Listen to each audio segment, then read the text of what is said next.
ವೀಕ್ಷಕರೇ, ತಡರಾತ್ರಿ ನಮ್ಮ ತೀರ್ಥಹಳ್ಳಿ ತಾಲೂಕಲ್ಲಿ ಭಾಳ ದೊಡ್ಡ ಘೋರ ದುರಂತ ನಡೆದಿದೆ. ಇದು ನಮ್ಮ ಇಂದಿರಾನಗರದಲ್ಲಿ ನಡೆದಿರ್ತಕ್ಕಂಥದ್ದು. 3 ಜನ ಸಾವನ್ನಪ್ಪಿದ್ದಾರೆ, ತಡೆಗೋಡೆ ಕುಸಿದಿದೆ. ಇದ್ರ ಬಗ್ಗೆ ಇಲ್ಲಿ ಅಸಾದಿಯವರ 3:30 ರಾತ್ರಿಯಿಂದನೂ ಇಲ್ಲಿದ್ದಾರೆ.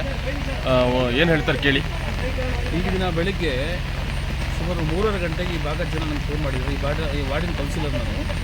ಈಗಾಗಲೇ ಸುಮಾರು 20 ಕುಟುಂಬ ಸುಮಾರು ಒಂದು 4-5 ವರ್ಷದಿಂದ ಇಲ್ಲಿ ವಾಸವಾಗಿತ್ತು, ಬಾಡಿಗೆಗೆ ವಾಸವಾಗಿತ್ತು. ಈಗೇನಾಗಿರ್ತದೆ, ಇದು ನಮ್ಮ ಇಡೀ ಗಾಂಧಿನಗರ ಅನ್ನುವಂಥದ್ದು ಪಟ್ಟಣದ 15ನೇ ವಾರ್ಡಿದೆ.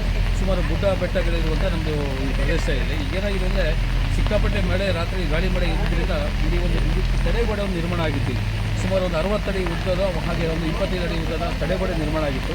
ಆ ನಿರ್ಮಾಣ ಸಂಪೂರ್ಣವಾಗಿ ಏನು ಮಣ್ಣುಂಟು ಜರಿದು ಇಡೀ ತಡೆಗೋಡೆ ಉಂಟು ಮನೆ ಮೇಲೆ ಬಿದ್ದಿರೋದ್ರಿಂದ ಸುಮಾರು ಒಂದು 3 ಜನ ಡೆತ್ ಆಗಿದ್ದಾರೆ. ಗಂಡ ಹೆಂಡತಿ ಮಗು ಈಗಲೂ ಕೂಡ ಮಣ್ಣಲ್ಲಿ ಈಗ ಮಣ್ಣಾಗಿದ್ದಾರೆ. ಅದ್ರ ಜೊತೆ ಈಗಾಗಲೇ ಒಂದು 2 ಕೂಡ ಒಂದು ಎಮರ್ಜೆನ್ಸಿ ಅಂತ ಕಳಿಸಿದ್ವಿ. ಏನು ಅವ್ರಿಗೆ ಪರವಾಗಿಲ್ಲ.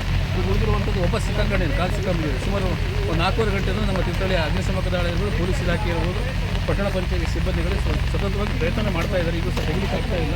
ಈ ತೆಗಿಲಿಕ್ಕೆ ಬಂದಂಥ 2 JCB ಕೂಡ ಈಗಾಗಲೇ ಸಹ ಹೊಂದಿ ಕೂತಿದೆ. ಯಾಕಂದ್ರೆ ತುಂಬ ಈ ಮಣ್ಣು ಸಹ ತುಂಬ ಸಾಯಿಲ್ ತುಂಬ ವೀಕ್ ಇದೆ. ಯಾಕಂದರೆ ತುಂಬ ಏನು ಕೊಚ್ಚೆ ಸಾಯಿಲ್ ಆಗಿರೋದ್ರಿಂದ ಇದು ತೆಗಿಲಿಕ್ಕೆ ತುಂಬ ಕಷ್ಟ ಇದೆ. ಕಾರ್ಯಾಚರಣೆ ನಡೀತಾ ಇದೆ. ಈಗ ಮುಂದೆ ನಾವು ನೋಡ್ಬೇಕು. ಈಗ ಯಾಕಂದರೆ ಈಗಾಗಲೇ ಸಹ JCB ಎಲ್ಲ ಬಂದಿದೆ. ನಮ್ಮ DSP ಸಹ ನಮ್ಮ ಏನು ಅಡಿಷನಲ್ DSP ಕೂಡ ನಮ್ಮಲ್ಲಿ ತೀರ್ಥಹಳ್ಳಿಗೆ ಬಂದೋಗಿದ್ದಾರೆ. ಈಗ ವೀಕ್ಷಣೆ ಮಾಡಿ ಹೋಗಿದ್ದಾರೆ. 3 ಬಾಡಿಗಳು ಕೂಡ ಇದೆ. ಗಂಡ ಹೆಂಡತಿ 3 ಜನ ಇದ್ದಾರೆ. ಉಳಿದಿರುವಂಥದ್ದು 17 ಜನ ಸೇಫ್ ಆಗಿದ್ದಾರೆ. ಮತ್ತು ಕಂಪ್ಲೀಟಾಗಿ ನಮ್ಮ ಇದು ರಮೇಶ್ ಗೌಡರು ಮನೆ ಇದೆ. ಪಕ್ಕದಲ್ಲಿ ರಮೇಶ್ ಗೌಡರು ಮನೆ, ಮೇಲ್ಭಾಗದಲ್ಲಿರುವಂಥ ಜಫುಲ್ಲಾ ಅಂತಿದ್ದಾರೆ ಪಾಪ. ಅವರು ಕೂಡ ಕೂಲಿ ಕಾರ್ಮಿಕರೇ. ಈ ಭಾಗದಲ್ಲಿ ಪೂರ್ತಿ ಹೆಚ್ಚಿನ ಪಕ್ಷ ಇರುವ ಕೂಲಿ ಕಾರ್ಮಿಕರೇ. ತುಂಬ ದೊಡ್ಡ ನಷ್ಟ ಆಗಿದೆ. ಸರ್ಕಾರ ತಕ್ಷಣದಲ್ಲಿ ಇದು ಯಾರು ಡೆತ್ ಆಗಿದ್ದಾರೆ ಇದಕ್ಕೆ ಅವ್ರಿಗೆ ಸಂಬಂಧಪಟ್ಟಂಥ ಇದು ಕುಟುಂಬಗಳಿಗೆ ಪರಿಹಾರ ಕೊಡುವಂಥದ್ದು ಮಾಡಬೇಕಾಗ್ತದೆ. ಮತ್ತು ಅದ್ರ ಜೊತೆಯಲ್ಲಿ ಈ ತುಂಬ ದುಡ್ಡು ತಿನ್ನೋದು ಕುಟುಂಬ. ಯಾಕಂದರೆ ಅವರು ಬಂಡೆ ಲೋಡರ್ಸ್ ಕೆಲಸಕ್ಕೆಲ್ಲ ಹೋಗುವಂಥದ್ದು, ಸಂಪೂರ್ಣವಾಗಿ ಮನೆ ಸಂಪೂರ್ಣವಾಗಿ ನಾಶವಾಗಿರುವಂಥದ್ದು ನಾವು ಕಾಣ್ತಾ ಇದ್ದೇವೆ.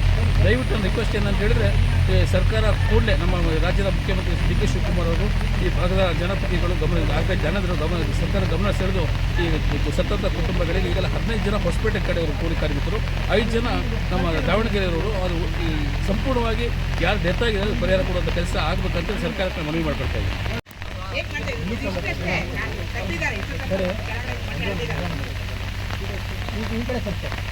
ನೀನೇ ಫೋನ್ ಮಾಡಿ. Very good. ಹಾಗೆ ಮಾಡು.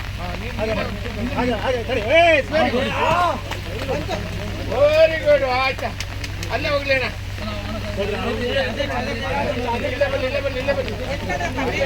ಜೋರ ಎಲ್ಲ ತಿರುಗಿ ಹಂಗೆ ಹಂಚು ಇಲ್ಲಿ ಪಾಪ. ಓಯ್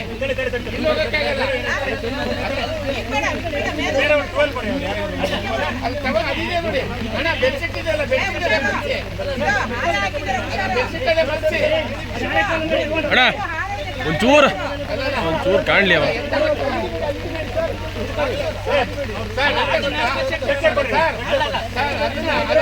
ಡಬಲ್ ಮಾಡಿ ಗೋಲ್ಡ್ ಮಾಡಿ ಅವನಿಗೆ ಅದರೊಳಗೆ ಮಲ್ಸಿ.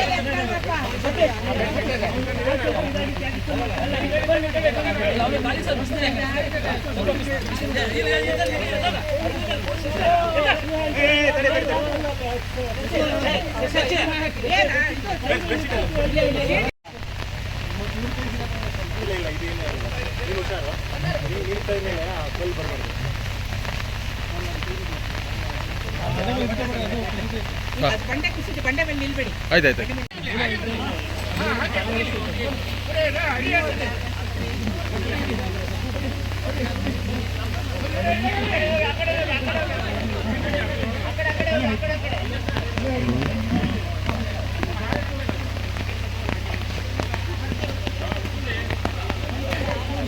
ನಾಳೆ